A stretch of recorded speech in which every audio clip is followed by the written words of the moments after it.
the quote this week, remember that weaknesses don't matter if you find solutions. So what am I talking about here? So I'm going to give you a quote from a book that I am currently reading. I'm curious, how many of you guys have this one in your library? Okay. If you know it, right? So it's Principles by Ray Dalio, and it's a fantastic read. And I'll tell you a little bit about Ray Dalio, American billionaire, investor, and hedge fund manager, who served as the co-chief investment officer of the world's largest hedge fund, Bridgewater Associates. And he didn't have everything right when he got started, even though he's a billionaire now. And he chronicles in the book some of his early struggles. And one of the things that he talks about when he talks about some of his principles is have humility, right? So you can get what you need from other people. Everyone has weaknesses. They're generally revealed in the patterns of mistakes that they make. Ooh, think about that. Everyone has weaknesses. They're generally revealed in the patterns of mistakes that they make. You mean I make the same mistake over and over again because of how my brain is programmed? The answer is yes, you probably do. Knowing what your weaknesses are and staring hard at them is the first step on the path to success. Everyone has at least one big thing that stands in their way of success. Find yours and deal with it. How do you think this applies to real estate investing? What are some of y'all's weaknesses? This is the interactive part. Yeah.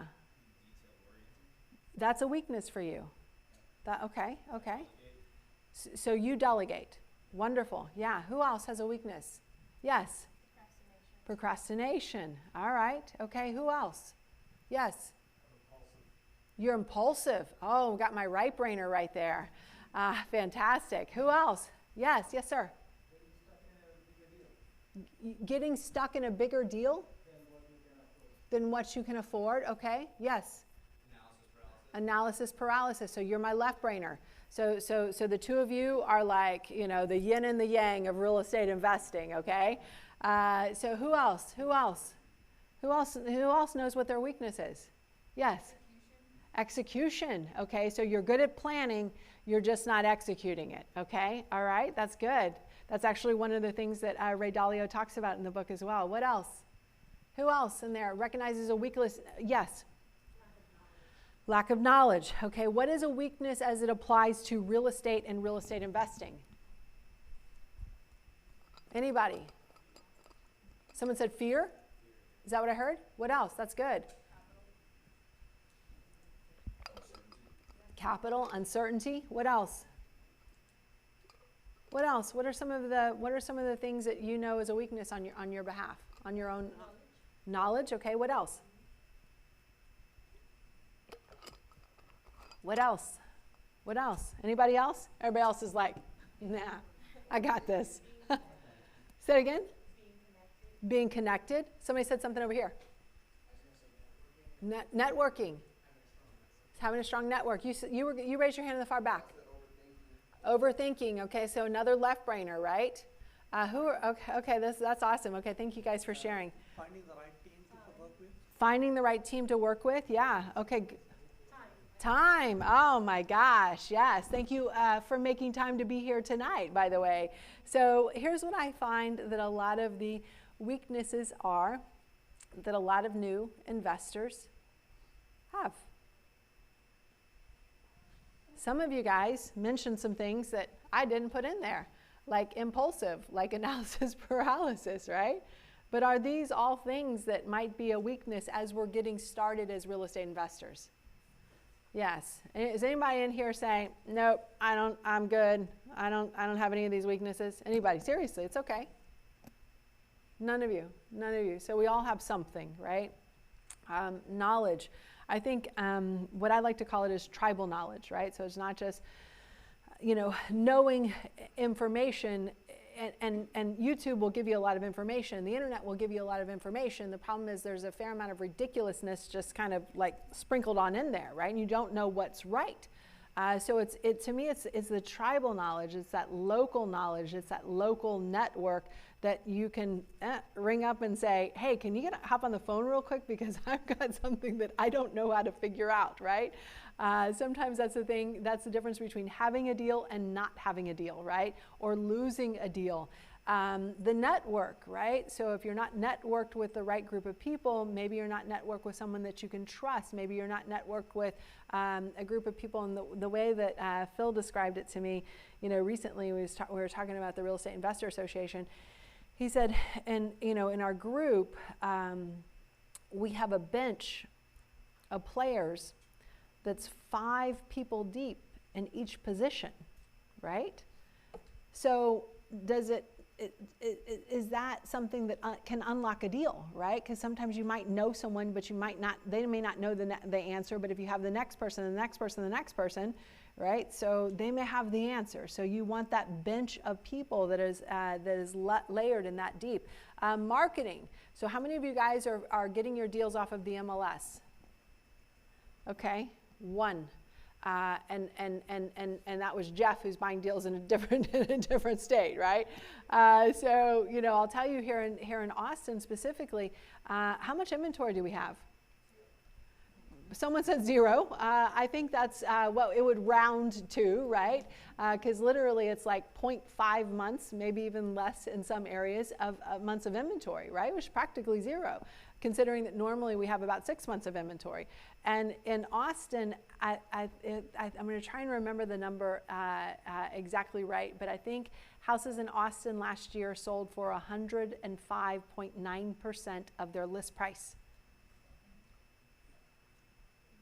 So for those of you guys in here who were thinking that you were going to get your deal off of the MLS, what are you now thinking? That there are no deals on the MLS. So there have been times in my investing career where there have been deals on the MLS, but based on the amount of inventory or lack thereof that we have today, there's hardly anything on there, even for the retail buyers that want to pay over 100%, right? There are buyers that get knocked out of deals left and right because they bid just the list price, right? And basically the market punched them in the face, which was another buyer who said, no, I want it more, and they showed up with more money, right?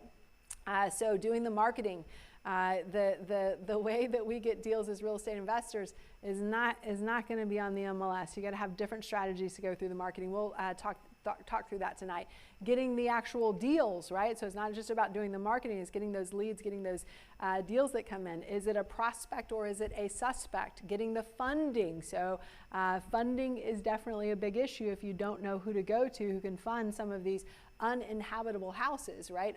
And I do a lot of funding for the members of the association, and I always say that I help unlock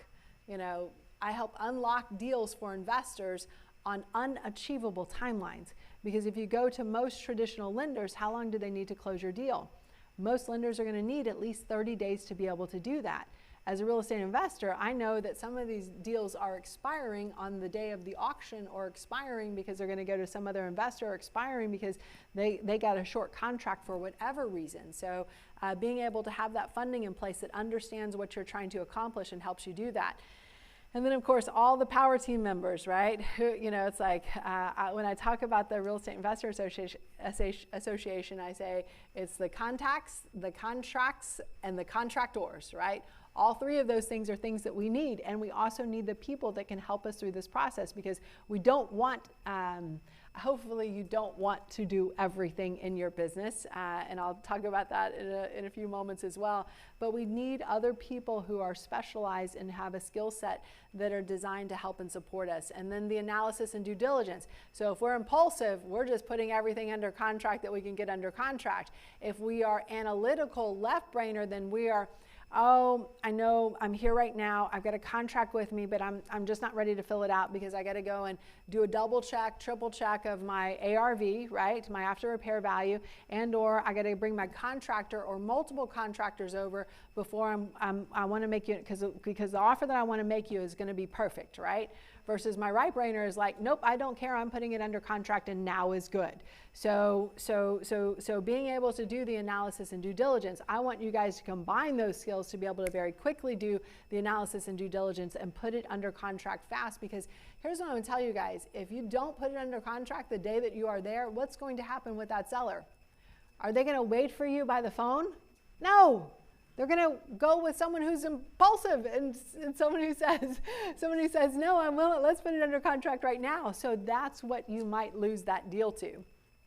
The deals and the strategy structuring, being cognitively nimble enough to be able to switch between the different strategies.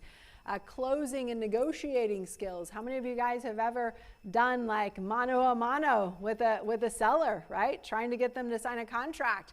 If you have not, do you know what all of the objections are? Do you know how to overcome those objections, right? So being able to overcome those objections. How many of you guys have left a seller meeting, for example, and then walked out and said what? Or any meeting, right? Oh, dang, I should have said insert really smart, awesome, amazing comment here, right? So it's that takes practice. Because if you're going in the ring with a seller, you have to be trained to be able to get in that ring if you want to be successful. So having those closing strategies and negotiation skills. What is y'all's favorite book for closing and negotiating? The Art of the Deal. The Art of the Deal. Getting to yes.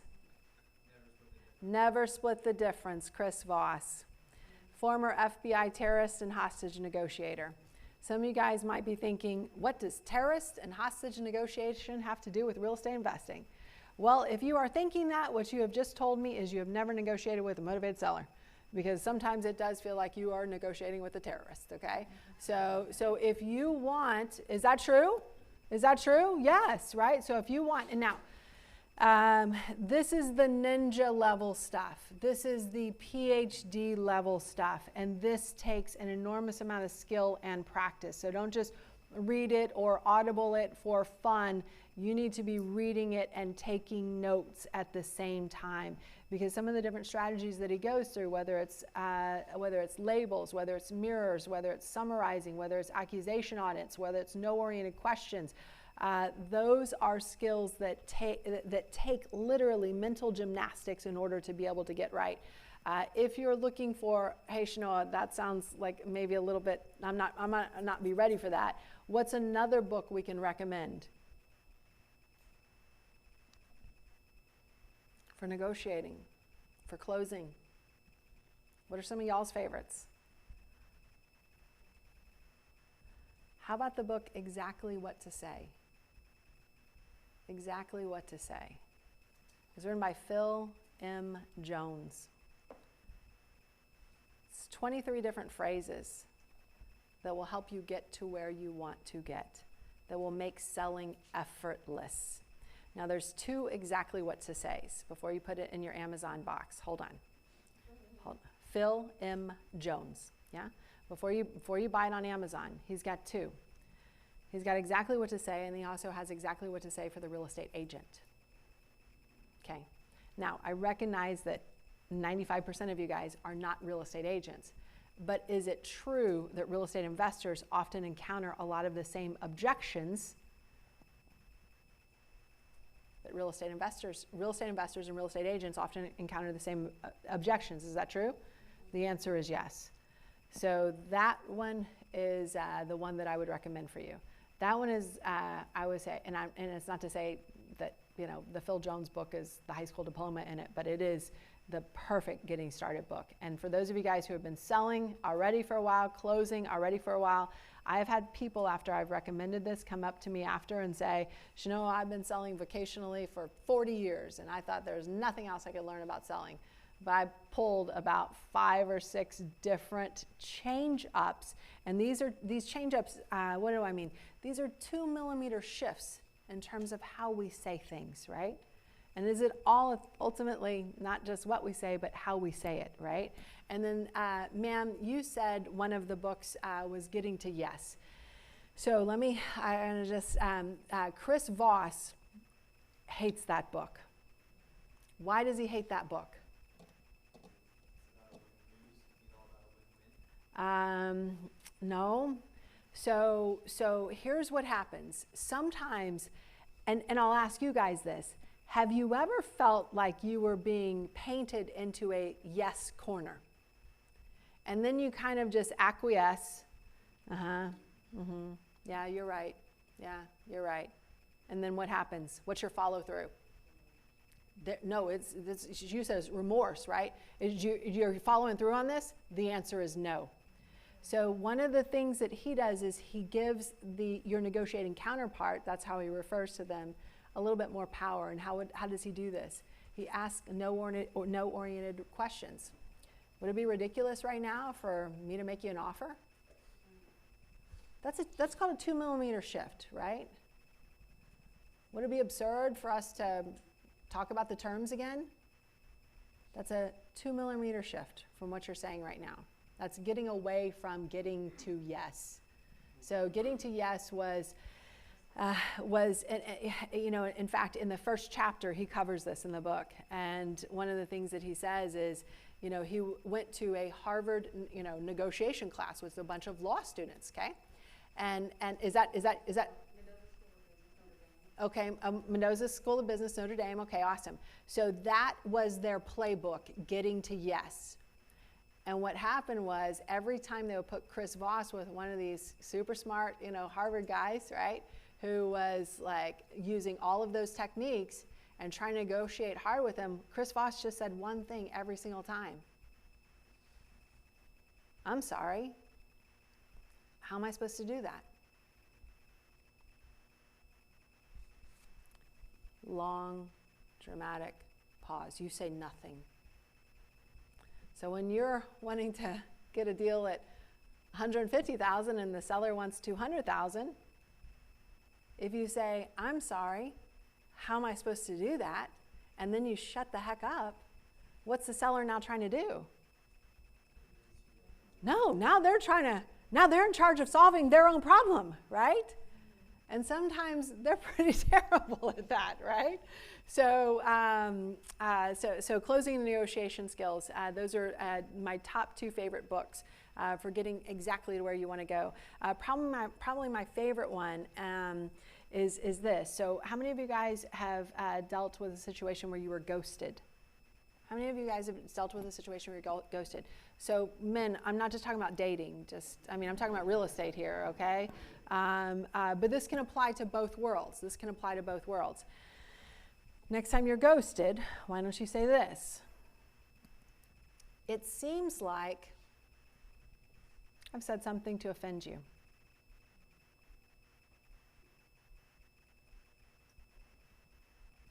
The human desire to correct a wrong is irresistible. Think about that. Oh, no, you're wrong. No, you didn't say anything to offend me. Right? She's typing it out right now. Try that. Try that. It seems like have you done anything to offend this person? No. Do they want to tell you that you're wrong? Yes. Is it burning inside of them? Think about when your spouse is wrong, your partner is wrong. What do you want to tell them when they're wrong?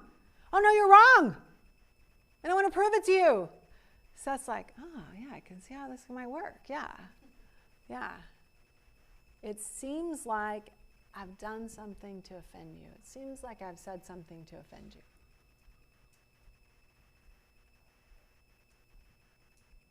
It's probably one of my favorite ones, to get somebody back to a negotiation table when they have been ghosting you. All right, building a process, hiring, prioritizing, and scaling. Are these some of your weaknesses, right? Consider these. Find out what they are. Because Ray Dalio in his book Principles, take it from a billionaire. Identify your weaknesses. Be humble. It's okay. We all have them, right? Every single one of us. The faster we recognize what we have, what do we do now? So now I'm going to talk about another book. Who's read this? Who, Not How? Who, Not How? Okay. Who, Not How? Dan Sullivan. Instead of asking, how am I going to figure this out? How am I going to solve for this? How am I going to do this all by myself, right? Instead, ask, who can fill in the gaps where I'm lacking? Because even when we have a great idea, do we often just punch ourselves in the face by trying to figure out how we are going to do it, as opposed to asking, who else can do this, right? And you know, it's funny because we're hiring for a position in our company. And you know, I was saying today, like, I really don't want to have to go do that. Like, I don't, like, you know, it's like, who can do this? Who can do this? Who can do this? Who can do this? Like, I'm training myself, like, I don't want to do this. I don't want to do everything, because the problem is doing it all yourself is a recipe for poverty. I read a quote in Timothy Ferriss's Tools of Titans, and it said, self-sufficiency is a recipe for poverty. And I thought, ooh, that kind of hurts a little bit, right? Doing it all yourself. You know who loves to do it all themselves? I'm looking at a room full of them. Who loves to do it all themselves? Real estate investors. Real estate investors want to do all the marketing. Real estate investors want to talk to all the owners. Real estate investors want to put it under contract. Real estate investors want to fix the property. Who are the people in here who are like, I want to get in there and swing a sledgehammer and fix a property and hang some sheetrock and all that sort of stuff, right? And then after that, I want to get my realtor's license. Who in here is thinking I want to get my realtor's license? I want to get my realtor's license so I can save money doing that. Okay? So what you're basically doing is you're saving your way out of your next deal. You're saving your way out of scaling. You're saving your way out of building the business that you want. And I'll tell you, so some of you guys in here are from cooler states.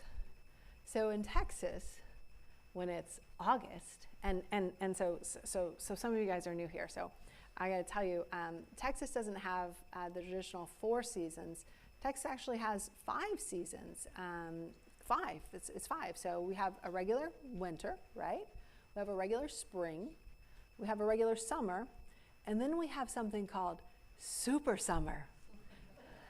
And that's where the temperatures are over 100 for multiple days in a row, right? And then we have the normal fall, right? So what happens is you're like, I'm gonna get in there and I'm gonna hang some sheetrock and I'm gonna lay some tile and all this time, because you know the permitting situation, we talked about that a little bit earlier, right? Because you don't have all your permits, as you don't even have your like electrical box even at the street going on. It's hot and you lose steam quite quickly. And what happens is, and we also talked about this a little bit in the prior session, you're still paying payments on your hard money loan, you're still paying property taxes, you're still paying insurance, you're still paying utilities. And then also you get the sometimes extra bonus, surprise, of somebody breaking into the property and stealing all your stuff. Like that's ever happened to anyone, right? Yeah, no. But doing it all yourself is a recipe for poverty, right? I want you to really consider that. I want you to really consider that, because there's no way you can scale your business if you're doing every single thing yourself. I promise you that. And I'm speaking from someone whose first capital investment when she became a real estate investor was to buy a trailer to haul off houses. And someone who's been to the dump more times than I would like to admit when I first started investing in real estate. And I'll tell you, me doing every single one of those things to save money stopped me from being able to scale my business, stopped me from being able to do the next deal. So the faster that you can get rid of that self-limiting belief that you have to do it all yourself, the better you'll be in your business. So free up your mind, your time, and still build an incredible business. The result is faster results, fewer errors, and never forget, this is important for every single one of us to remember, whether it's our real estate investing business or any other business that we have, we got to keep the main thing the main thing. Because when we start trying to do everything, we lose focus and it hurts us. And sometimes we don't realize it until a month, 2 months, 3 months, 6 months down the road. I don't want that to happen to any of you guys. So let me explain to you how we can help you at Texas REIAs not make some of those mistakes. So for us, we learned a very long time ago that the more resource you are in terms of your network, your knowledge, the more successful you'll be in your business. So I said we have a bench that's 5 players deep in every single position. I'm quoting my husband on that. Sometimes investors are not getting the right knowledge. Sometimes investors are killing themselves trying to do everything themselves, right? And not building the business or the life that they want. For us, we focus only on Texas, right? Investing here, succeeding here, and the strategies that work here. You don't have to sort through a bunch of useless information. We're going to give it to you from our years of experience. We're going to tell you the stuff we did right, but we're also going to be very humble with you and honest with you and tell you the things that we screwed up along the way so that you guys don't have to make any of those mistakes as well. And I'll just say, join our tribe. Welcome to our tribe, because we've got everything that you might need as a real estate investor. And guys,